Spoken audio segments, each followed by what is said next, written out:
Em nome do Pai, do Filho e do Espírito Santo. Amém. Louvado seja nosso Senhor Jesus Cristo. Para sempre seja louvado. Podem sentar.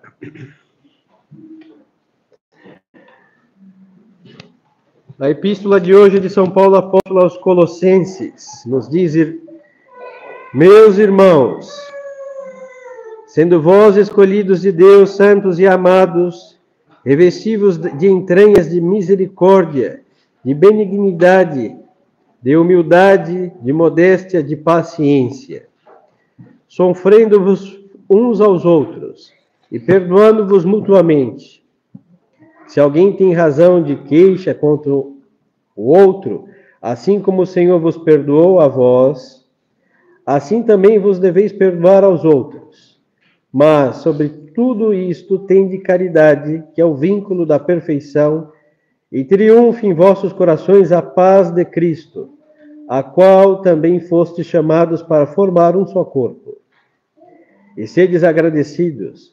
A palavra de Cristo habite em vós abundantemente, em toda a sabedoria, ensinando-vos e admoestando-vos uns aos outros com salmos, hinos e cânticos espirituais, cantando sob a ação da graça em vossos corações a Deus.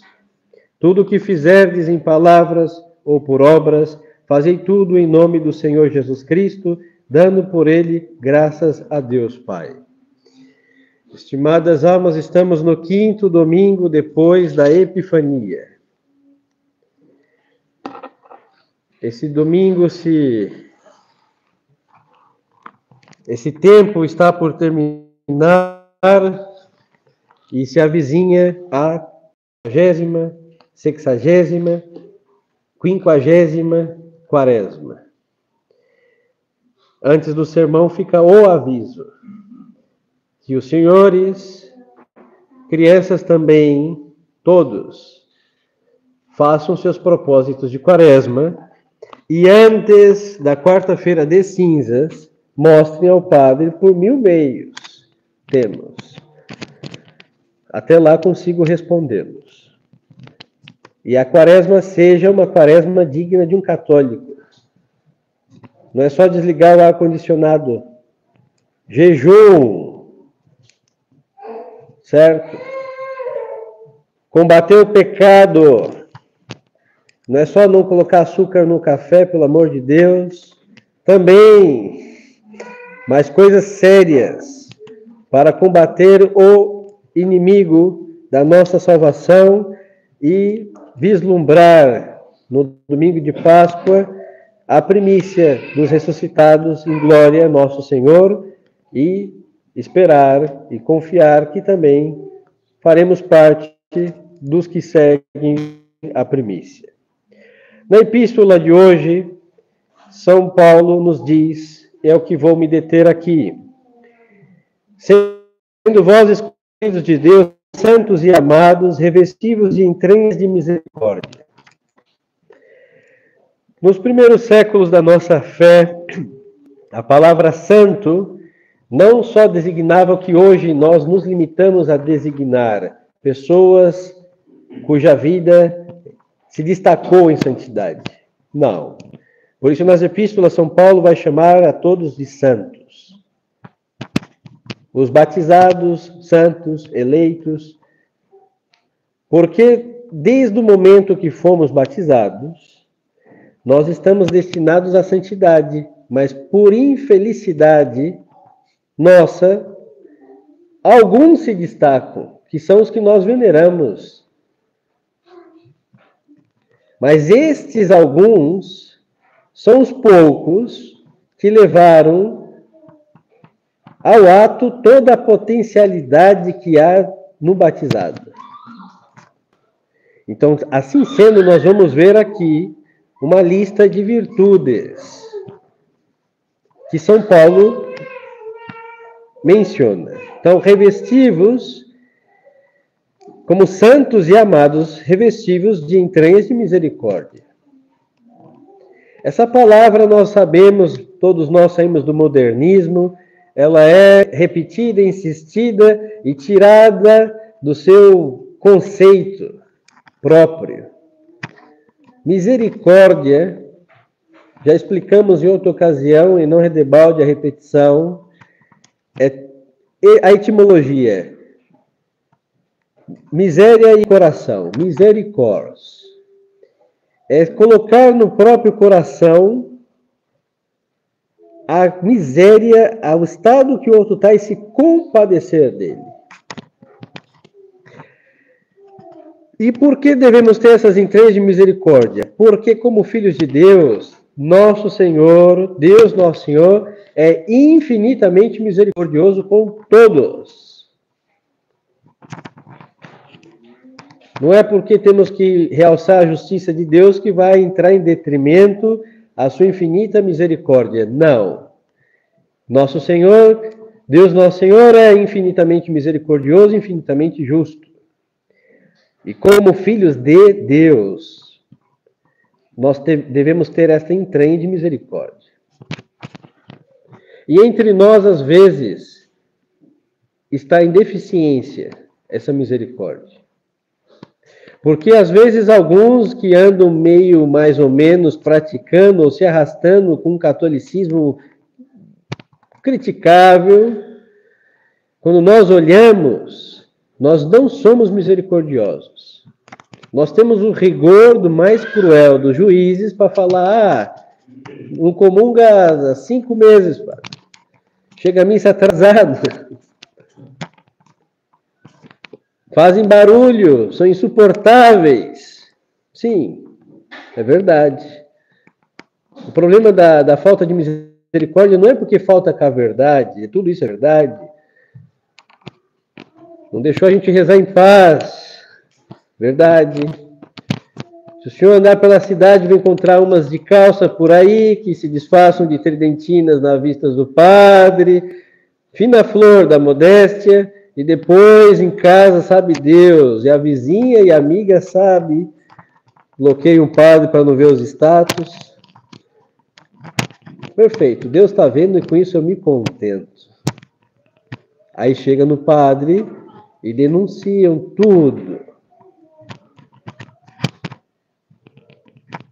E ainda vão usar Caim e Abel como desculpa. Quem sou eu para cuidar do meu irmão? Aí, em nome disso, vão cuidar bem do Abel. Muito bem. O Abel vai ser dilacerado diante do Padre, e o nome disso é cuidar da salvação dos outros. O princípio disso não é o princípio de cuidar da salvação dos outros. O princípio disso é fazer o serviço do diabo, de ser o acusador dos outros. E ao ser acusador dos outros, não há a menor misericórdia.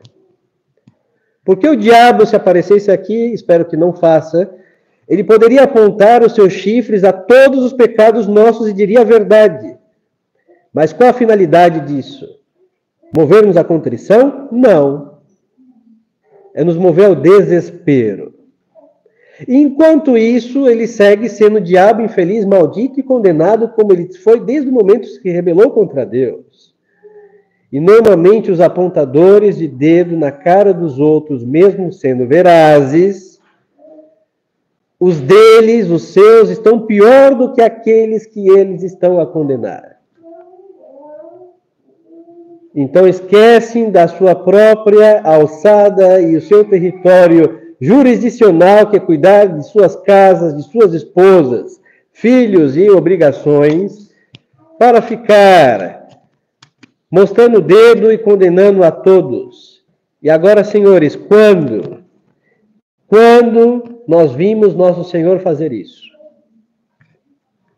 Se os senhores me mostrarem uma página do Evangelho que nosso Senhor tenha feito isso, aí então nós dizemos aqui, louvado seja, amém, o sermão acaba. Nosso Senhor só fez isso com seus inimigos, com fariseus, gente hipócrita. Com seus inimigos, sim, mas com aqueles que ele fez de tudo e segue fazendo, ele não é o apontador de culpas. E que o diga a nossa consciência, ontem éramos o que éramos.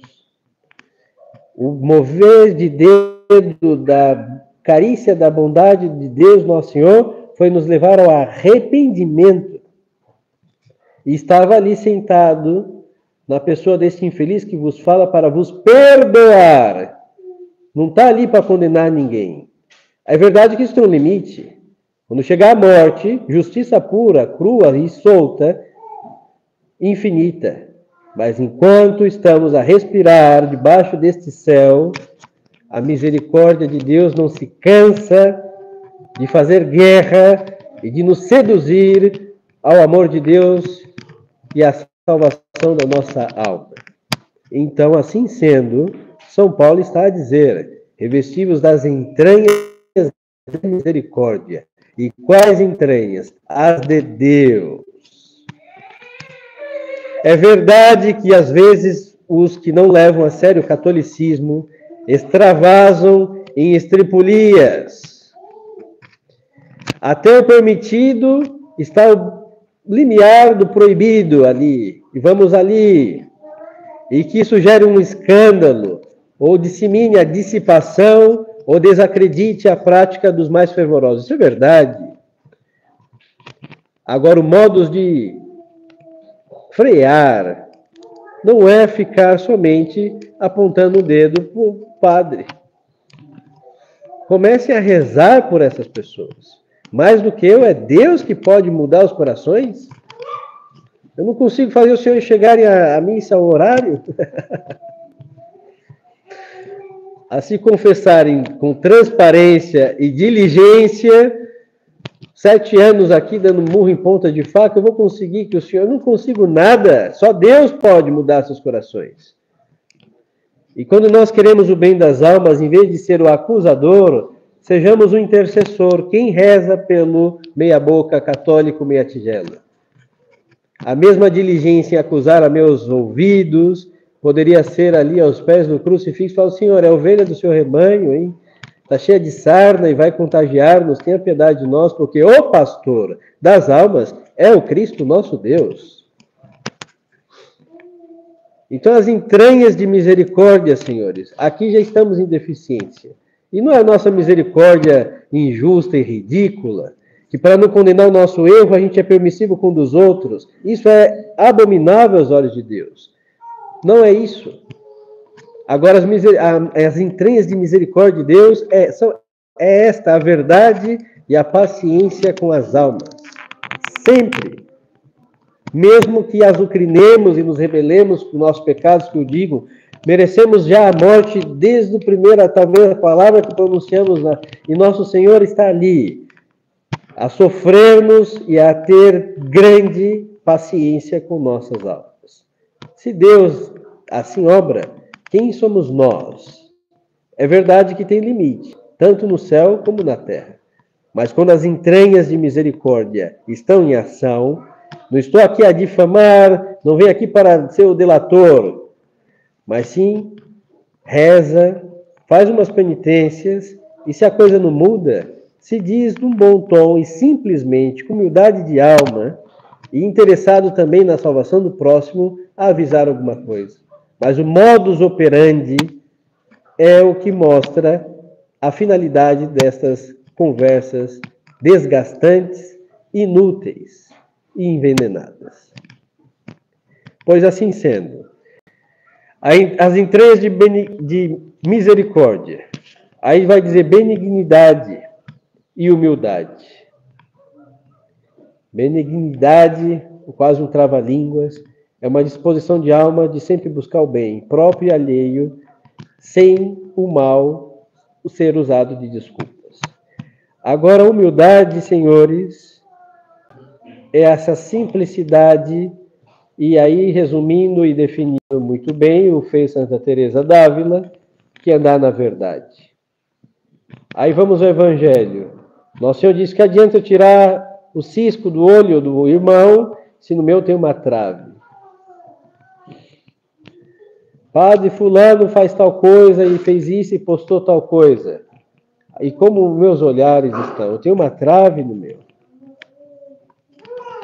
Então, as entranhas de misericórdia será sempre benigna e humilde.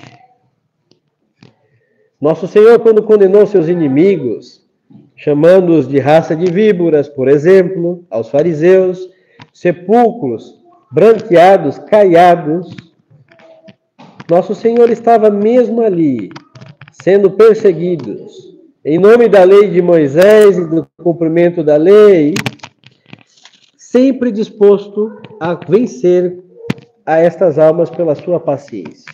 Nunca, jamais, nosso Senhor fechou seu coração a eles. Quem se afastou de nosso Senhor foram eles. Mas se Caifás, Anás e todos eles fossem aos pés de Jesus como a Madalena e pedisse perdão, teriam sido grandes santos como ela. Mas não. A arrogância, a petulância, movida por doutrina, faz com que o ser humano batizado se transforme em demônio batizado. É a pior classe de gente que há nos meios católicos. Aí ele se transforma, estas almas se transformam no seu papa, no seu bispo, no seu magistério, na sua lei, e a sentença final, só eles se salvarão e o inferno para todos nós. Não tem humildade. Porque quem está em pé, dizia São Paulo, cuide-se de não cair. Hoje hipermodestos, amanhã estarão, sabe Deus como. Hoje observantes, sabe Deus amanhã como poderão estar, todos nós. Hoje tendentinos, que Deus nos livre e guarde, amanhã podemos estar levantando folheto e indo para o caminho do modernismo, ou ali comer o pão que o diabo amassou. Então, senhores, a humildade nos mantém onde devemos estar, no temor e no tremor, cuidando da nossa salvação. E aí estamos movidos pelos interesses de Deus, porque a misericórdia de Deus para conosco é para nos converter e nos salvar. E quando trasladamos isso aos outros, até as nossas queixas justas, movidas por misericórdia, também será para a salvação dos outros, mas com um olhar limpo, sem a nódoa do espírito de cuidar dos outros e esquecer de si. O que adianta ter ajudado os outros e vier a ir ele, os seus, nós, ao inferno? E segue São Paulo dizendo, modéstia, paciência, sofrendo-vos uns aos outros. Aqui é o mais difícil. Não é fácil sofrer nada, muito menos a miséria dos outros. E aqui eu me detenho, porque às vezes baixo este pretexto bíblico de sofrer o que não podemos mudar, o próximo às vezes tem a aprovação do seu erro. Vão ter que me engolir, vão ter que me aguentar. Isso não é católico. Nós aguentamos até um certo momento, e até Deus, porque Ele castiga. Quando já extravasou os limites da misericórdia, Ele para a justiça de Deus. E entre aqueles que são movidos pelas incríveis misericórdia de Deus, tudo tem um limite. Então eu posso aguentar uma pessoa mal educada ou que chegou grosseiramente e repercutiu sua fúria e falta de educação. Eu tenho que sofrer aquilo. 1, 2, 3. Não a vida inteira. Não posso. Senão a vida se transforma no inferno. E o mal reina. O suportar-vos também tem um limite. Se durar muito tempo, o errado vai imperar, o certo vai se atrofiar e o mal vai reinar. Então temos que sofrermos, sim, temperamentos distintos, origens distintas, modos de pensar distintos. Ninguém pode ser igual, porque isso não é uma seita. A igreja, tendo a sua doutrina, permite que tenhamos pensamentos variados, nunca contrários ao evangelho e ao magistério da igreja. Mas tem coisas que são opináveis.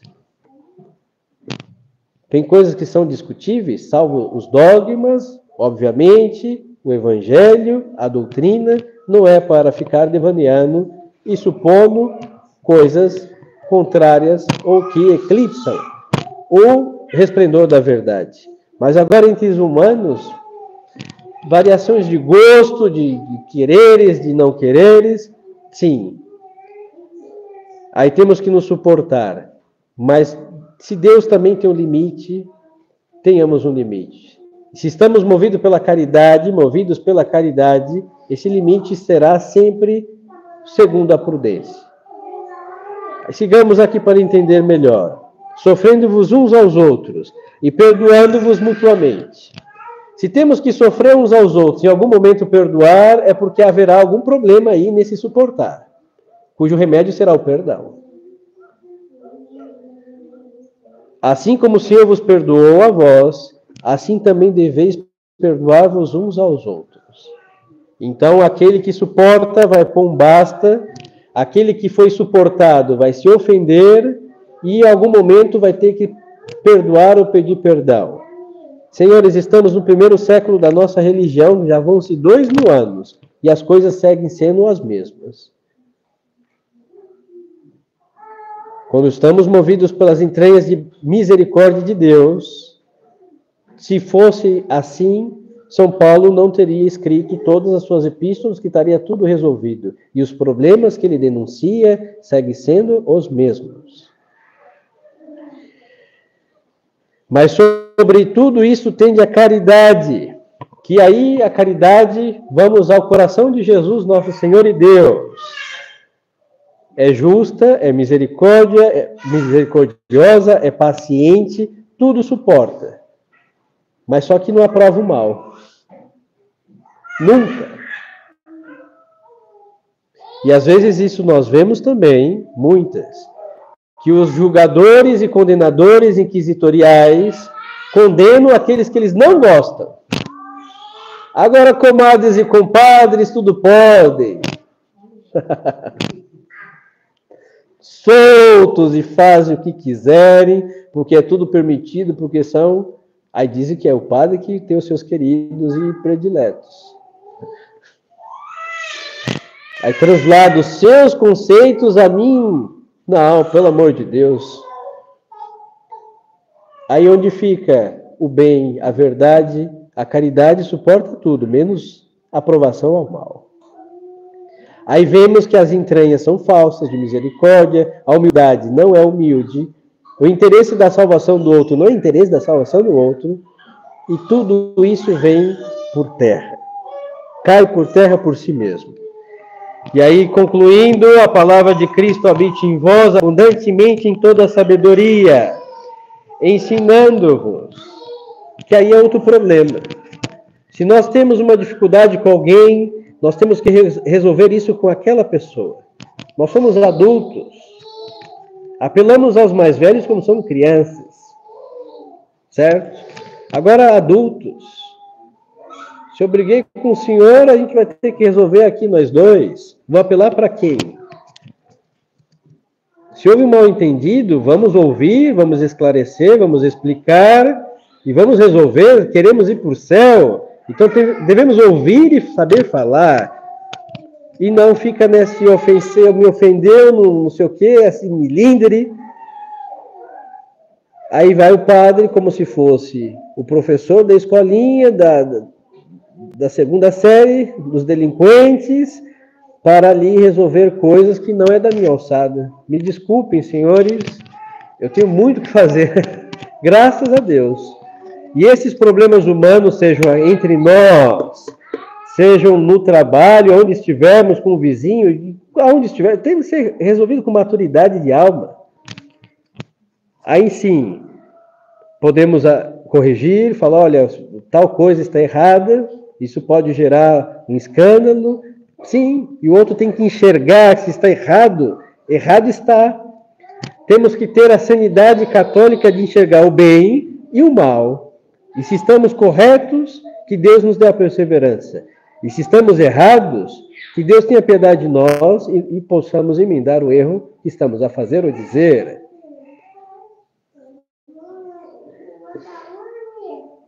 Então, senhores, nesta epístola nós temos o remédio de tantos infernos que são suscitados pelo convívio com o próximo.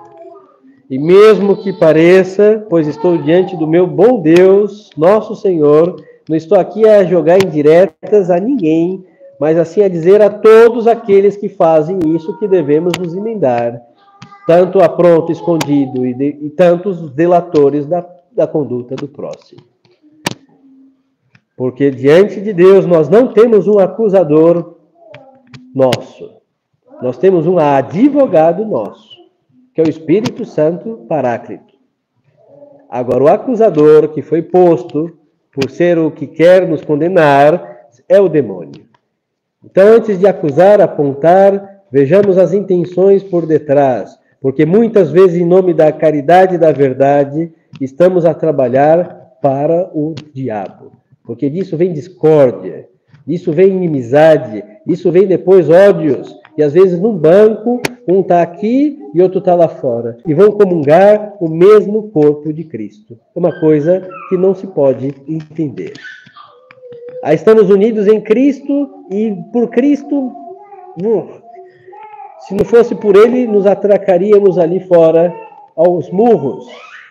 Então, senhores, temos que amadurecer nosso coração católico para ser como o de nosso Senhor. Não é presunção. Saber perdoar de verdade, saber amar com sinceridade e saber buscar o bem do próximo com transparência e com muita preocupação. Mas isso não tem acusação, não tem rancor, não tem mágoa, não tem ódio, não tem competição, não tem prediletos, não tem meus amigos e compadres e o resto. No coração de Jesus não tem esses compartimentos. Aquele que ama a Deus tem ali o seu repouso no coração de nosso Senhor. Aquele que ama o próximo tem no coração de nosso Senhor a sua casa. Então, senhores, corrijamos. Às vezes essas investidas aparentemente preocupadas com o próximo, mas que diante de Deus, com a intenção nua e sincera, estamos a trabalhar para semear o caos e a discórdia. A verdade não faz isso. Mas o mal, sempre que passa, o diabo deixa como uma lesma asquerosa o efeito da sua presença, que é a discórdia. Vigiemos, então, para que isso não nos contamine e desfigure o que há de mais nobre, depois da graça de Deus e a caridade, que é a unidade dos cristãos. E eu falo dos cristãos de verdade, católicos, porque assim foi no princípio. Vejam como eles se amam. Foi um diferencial. E hoje o que diriam de nós, os pagãos? Vejam como se atracam, vejam como se perseguem mutuamente, vejam como se denunciam todos para um buscando puxar o tapete do outro, dito de modo simples. É assim. Isso, sim, para os céus, terra e até o diabo, isso é um escândalo. Que Deus tenha piedade de todos nós. Louvado seja nosso Senhor Jesus Cristo. Em nome do Pai, do Filho e do Espírito Santo. Amém.